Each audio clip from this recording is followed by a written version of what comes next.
Hyderabad metro rail ప్రాజెక్టుతోని పర్యావరణానికి ఎట్లాంటి హాని లేదంటున్నారు మెట్రో అధికారులు. మెట్రోలా కరెంటును సోలార్ ఎనర్జీనే వాడాలనుకుంటున్నారు. ఇందుకోసం మెట్రో స్టేషన్లలో సోలార్ ప్యానెల్స్ ఏర్పాటు చేయడంతో పాటు ప్రైవేట్ సంస్థలతోటి కూడా ఒప్పందం చేసుకున్నారు.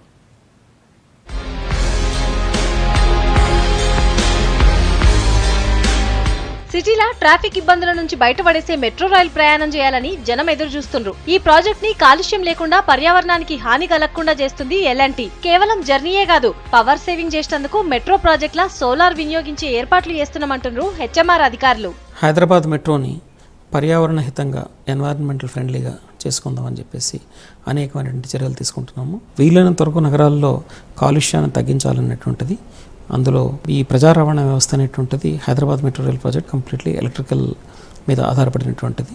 ఈ ఎలక్ట్రికల్ కన్జంప్షన్ కూడా వీలైనంత వరకు కూడా ఈ ఫాసిల్ ఫ్యూయల్ కాకుండా, అంటే ఈ బొగ్గు మీద లేకపోతే ఈ పెట్రోల్ మీద ఆధారపడకుండా, డీజిల్ మీద ఆధారపడకుండా ఎలక్ట్రికల్ నాన్ కన్వెన్షనల్ సోర్సెస్ అనేటువంటిది సోలార్ ఎనర్జీకి ముఖ్యంగా వెళ్ళాలని చెప్పి సౌరశక్తిని ఉపయోగించుకోవాలని కూడా ఒక ఉద్దేశం. మొత్తం 63 మెట్రో స్టేషన్లు 2 డిపోలల్లో సోలార్ ప్యానెల్స్ ని ఏర్పాటు చేసేందుకు ప్లాన్ చేస్తున్నారు. 72 కిలోమీటర్ల మెట్రో ప్రాజెక్ట్ లా సోలార్ తోనే పవర్ తయారు చేయాలన్నది మెట్రో అధికారుల ఆలోచన. ఇందుకోసం 15 మెగావాట్ల సోలార్ ఎనర్జీ కొనేటందుకు ఇప్పటికే ఎల్ఎన్టీ సంస్థకు ప్రైవేట్ సంస్థలతోటి ఒప్పందం కుదిరినట్టు చెప్తున్నారు. ఇంకో 50 మెగావాట్ల కూడా టెండర్లు వేసినామన్నారు. అంటే అన్ని మెట్రో స్టేషన్ల పైన కూడా, ఈ తర్వాత డిపోల పైన కూడా ఈ సౌరశక్తికి ఉపయోగించుకునేలాగా ఈ సోలార్ ప్యానెల్స్ని ఏర్పాటు చేయబోతున్నాము.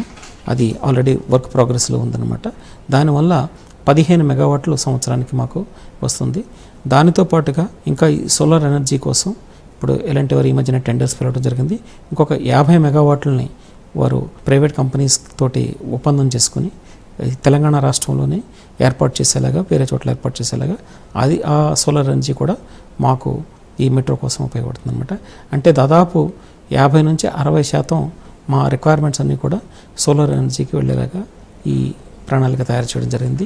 మెట్రో ప్రాజెక్టుకు కావాల్సిన కరెంట్ల 46% సోలార్ ఎనర్జీ వాడాలన్నది మెట్రో అధికారుల ఆలోచన. ఇందుకోసం ఇప్పటి సందే సోలార్ ప్యానెల్స్ ఏర్పాటును మొదలుపెట్టిండ్రు. మెట్రో ప్రాజెక్ట్ తోటి వచ్చే ఫీడర్ బస్సులు, మిగతా వెహికల్స్ ని ఎలక్ట్రిక్ వాహనాలనే వాడతామని మెట్రో అధికారులు చెప్తున్నారు. మెట్రో స్టేషన్లల్లో రీఛార్జ్ పాయింట్లు, బ్యాటరీలు మార్చుకునే ఏర్పాటు చేస్తామంటున్నారు.